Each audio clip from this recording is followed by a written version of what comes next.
You wake up and you're already tired again. You tell yourself you're burnt out, overworked. Maybe you just need a weekend off. But what if that exhaustion isn't mental at all? What if it's hormonal? Today, I'll show you what research says about how midlife hormones mimic burnout and what you can do about it. You know what's interesting? Most women I talk to don't describe burnout as one big crash, one event. They describe it as a slow leak. Not just one moment, but thousands of tiny ones. The endless tabs that are open in our brain. The work deadlines, the permission slips, the doctor's appointments, the groceries that you still haven't picked up. Even when you sit down, your brain keeps going because really we know that we are the project managers of everyone else's life. And that's not an exaggeration. Studies show that women take on more than 70% of the cognitive load in the home. And this is all the remembering, the planning, the mental organizing that really never stops. And this kind of invisible work isn't just stressful, it's actually directly linked to higher rates of depression and emotional exhaustion and burnout. So it really makes sense when women feel drained. But here's the twist that most women aren't told. These same symptoms, brain fog, irritability, sleep disruption, they also show up in another season of our life, and that season is perimenopause. So let's talk about what the science shows, because it's not just in your head that you're feeling this way. A 2019 study published in BMC Women's Health, the researchers of that study found that women who experienced menopausal symptoms, so things like hot flashes, brain fog, sleep disruption, also reported feeling emotionally exhausted. And emotional exhaustion is not just being tired. It's when your emotional and physical resources feel completely drained, like your tank is empty, but life keeps asking for more and more and more. And what's powerful about this is that these women were not just stressed, their hormones were literally shifting and changing how their brains and bodies were able to handle pressure. And another study found the same thing. They found that women with poor sleep and menopausal symptoms had significantly higher burnout rates. So it's not just in your head, it's actually your physiology because there is a physiological reason for what you're feeling, and you are absolutely not alone. Neuroscientist Dr. Lisa Mosconi really explains this beautifully. She talks about the fact that estrogen doesn't just affect your ovaries, but it actually fuels your brain. When estrogen starts to fluctuate, it changes how your brain uses energy and how you start to regulate stress and how well you sleep. So when you say, I'm so tired, nothing seems to help, sometimes it is burnout, but sometimes it's perimenopause or both of those things together. Okay. So let's talk about what's actually happening inside your body when you feel that you can't do it anymore, like that level kind of burnout. Let's break it down. So, estrogen and progesterone are your two female hormones. They are a way for your body to buffer stress. Okay. Estrogen helps keep serotonin and dopamine balanced. Those are your brain chemicals that make you feel motivated and emotionally steady and connected. Progesterone acts like your body's natural calm hormone. What it does is it helps you sleep, it helps you recover, and really, progesterone helps you just exhale at the end of the day. So, what happens during perimenopause is that these hormones don't decline in a straight line. They actually fluctuate unpredictably. One week you might feel fine, another week you feel on edge. And so you're kind of on this emotional roller coaster and you don't even know why. And when you add in cortisol, which is a hormone that is already running high from constant demands, from poor sleep, from that invisible mental load that we talked about earlier, that really stresses the system. Okay. So when estrogen and progesterone go up and down and your cortisol stays high, your nervous system becomes off balance. Okay. So what does that feel like? You're wired at night, you're drained in the morning, you're snapping at the people that you love, you're wondering what happened to your old self, you're wondering why you were able to handle a million tasks, sleep 5 hours, and still kill it at work and be high functioning and not miss a deadline or an appointment. Okay. And so when you feel this way, you might call it burnout. But physiologically, it's your hormones and your nervous system. Though the hormones and the nervous system are kind of sounding the alarm to say that something else is happening and you need to pay attention. Okay. So when we talk about burnout, we talk about burnout all the time. But here's the catch: most of what we call burnout, um, doesn't take a woman's physiology into account. Okay. You can take the weekend off, you can light a candle, you can take a bath, you can go for a trip, but on Monday, you might still feel the same symptoms that you were feeling before.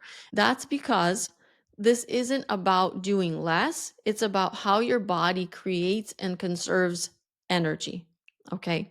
So, traditional burnout advice like rest more, set boundaries, say no more, it doesn't always apply in the situation because it only scratches the surface. If your hormones are going up and down underneath it all, setting boundaries isn't exactly going to fix how you feel. Okay.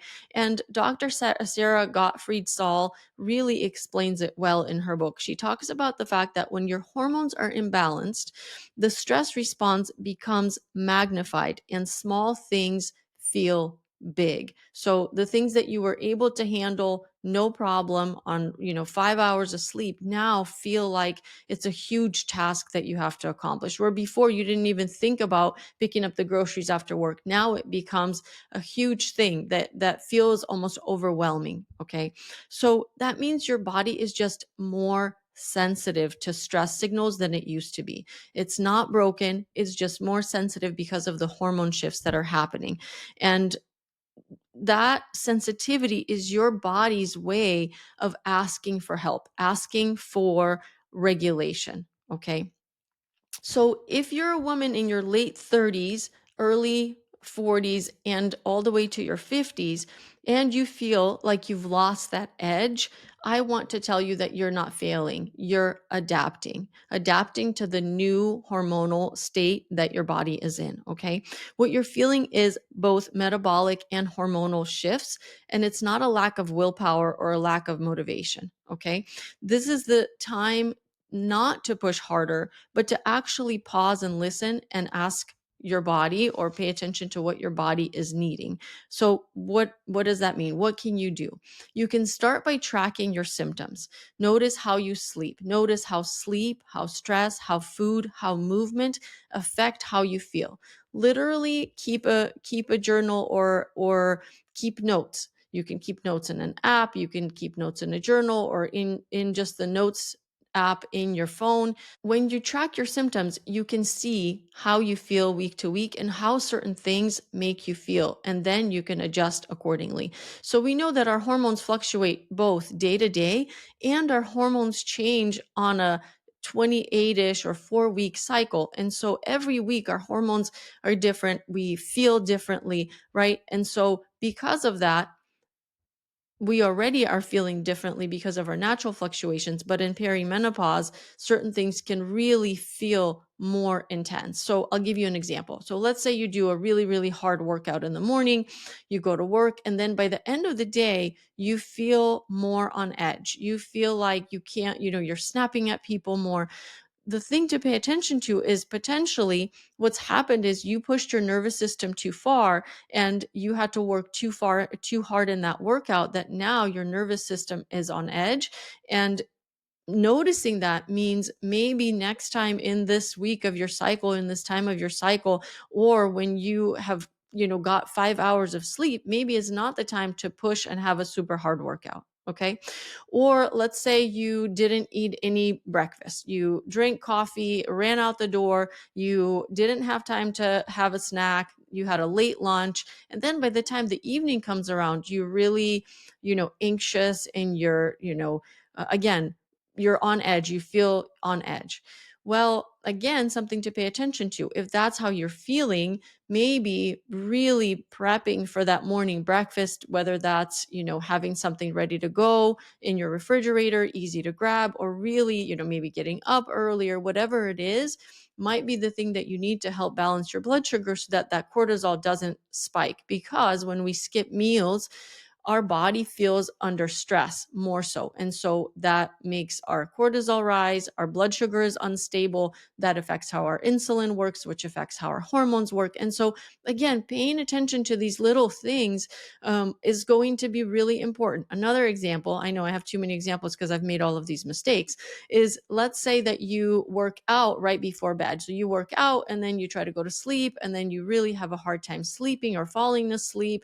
You're tossing and churning. So that's another thing to pay attention to. Often workouts can be really activating. And so maybe that type of workout isn't the one to do right before bed versus, doing some stretching exercises or some breathing exercises to help your body calm down. Okay. So that's where tracking helps, because you can individualize what you're going through. You can get to know your body and how these little things can affect how you feel. Okay.